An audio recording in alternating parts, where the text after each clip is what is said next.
I'm Tracy Koga with something short and fun. This is a Hugh Soundbite. I want to give a big hello to Tamara Grace in Montreal. And obviously, you don't have all the snow that we have in Winnipeg, but again, it's winter and hey, getting closer to the end of the year. So for you, Tamara, 2021, what kind of year has it been for you? It has definitely been very interesting. I've been doing a lot of work, a lot more than I initially thought that I would. I've been working with a lot of producers. I've been doing a lot of music at home. So it's been very interesting and it's been a blessing in disguise, really.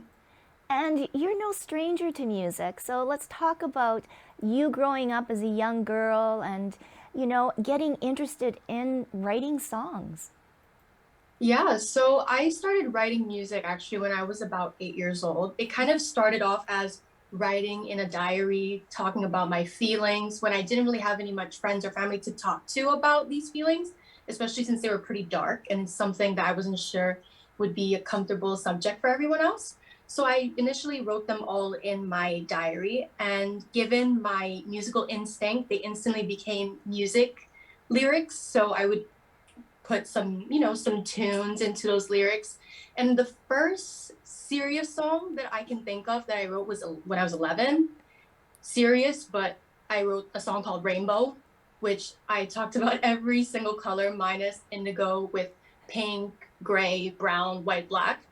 And even till this day, we even play the song over and over, which is pretty weird.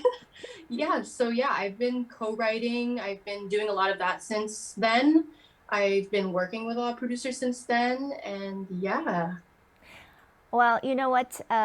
It's really, I guess, courageous, right, to bare your soul in a song.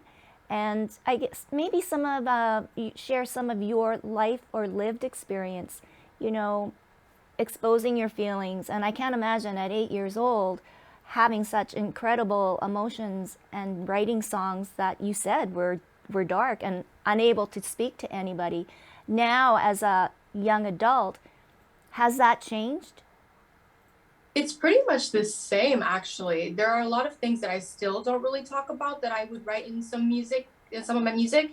And sometimes sometimes it's different because talking about something with somebody versus writing about it is completely different for me. I feel a lot more comfortable writing a song about something really dark than to have someone sit down next to me and talk about it actually.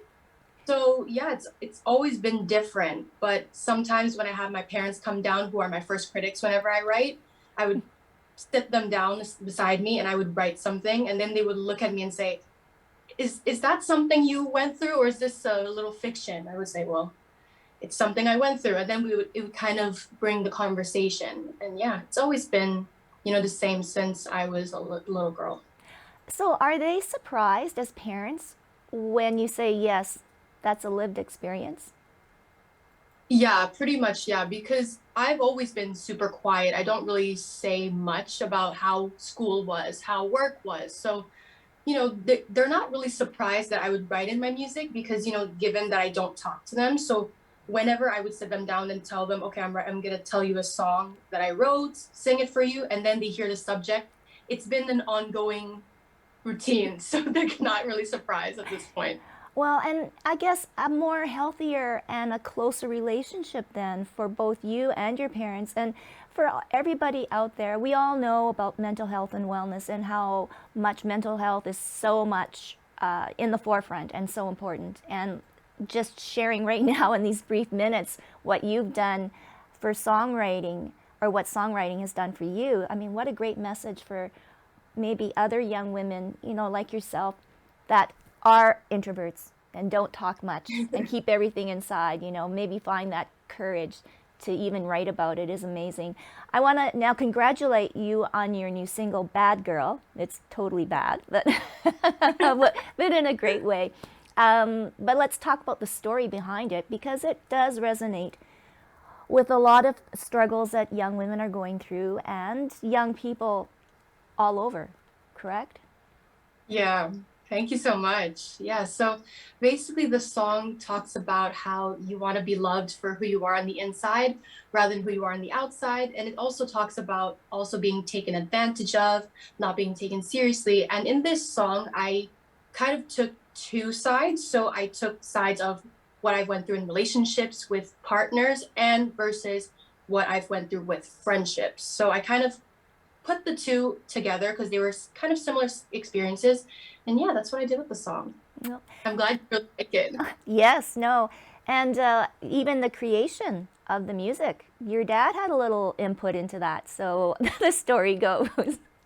Yes. So basically, the first initial, version of how it went down was actually on the piano, a very keyboardy, sad song. But usually, when I write music, I always have this certain connection with it that would kind of give me a green light to keep going. But with this one, when I first wrote it entirely, I didn't really have that connection.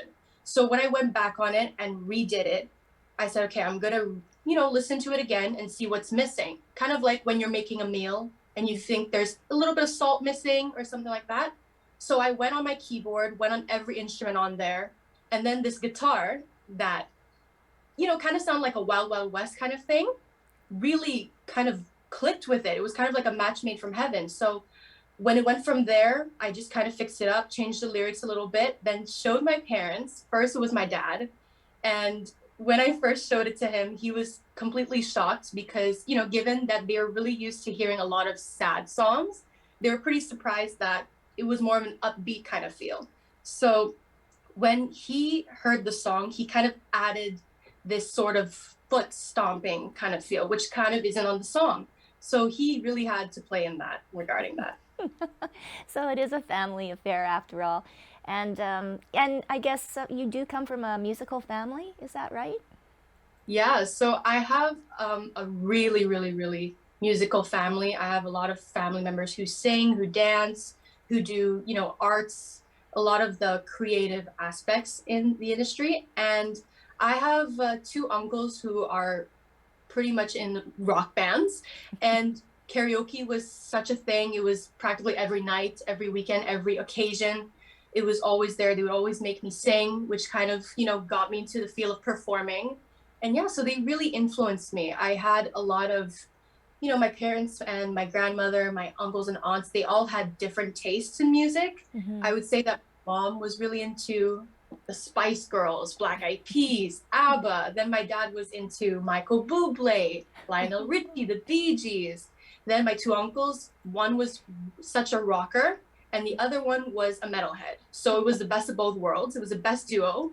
And then my grandmother was into all those powerhouses, so Whitney Houston, Celine Dion. So growing up with all of that, it kind of gave me the perspective that there's a lot of types of music out there, and to write music, you can write it in so many different styles and so many different ways. So they really influenced me.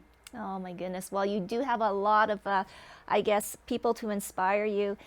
And let's talk about you yourself, Tamara, personally, your growth and your realization too about your own personal health and personal well-being. Yeah, so when I was when I was in elementary school, that was when I was bullied, and it kind of grew into anxiety and depression. And I remember just, having my notebook and pen just be my best friend, and I would write every single thing on there, not really talk to people about it, just stay in my bedroom, keep it all to myself.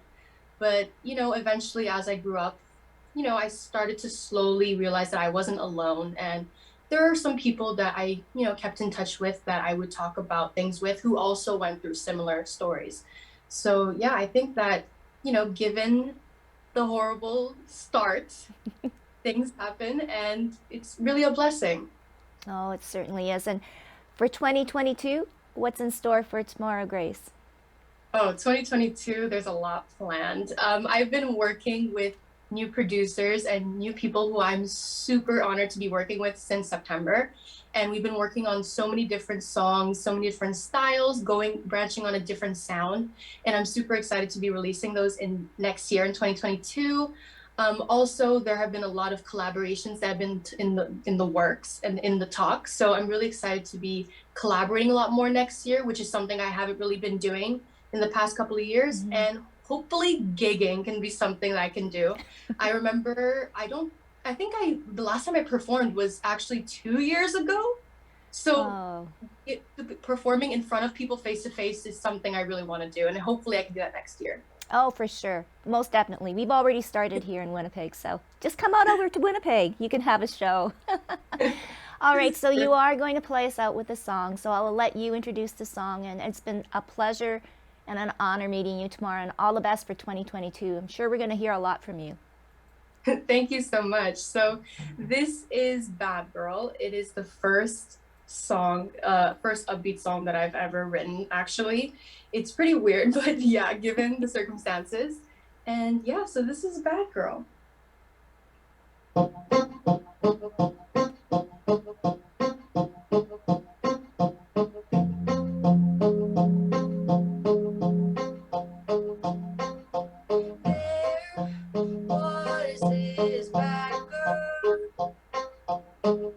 She seemed like a dumb one, but looking for her man, but she never quite had grace for his money, despite of habits, she's thinking of a man, 'cause he drives her mad. She's got a mind full of gold. She's kinda so bold, but she can be so cold. 'Cause what she really wanted was for someone to care for her. As her life becomes a blur, she would walk for miles and she'd cry for a while, 'cause she's so juvenile. 'Cause what she really wanted was for someone to care for her. So she can't do it herself. Oh, oh, there was this bad girl who messes around for fun. That's where it all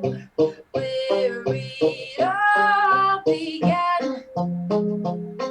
How she went bad. She's got a mind full of gold. She's kinda so bold, but she can be so cold. 'Cause what she really wanted was for someone to care for her.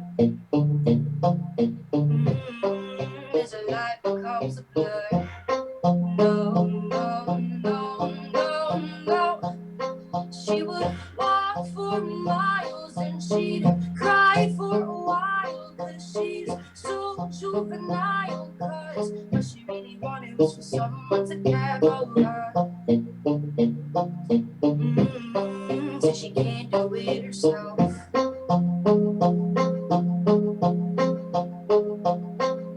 No, she lost someone who would say that she is fine. Drowning all her thoughts in champagne. She likes to pay away her pain.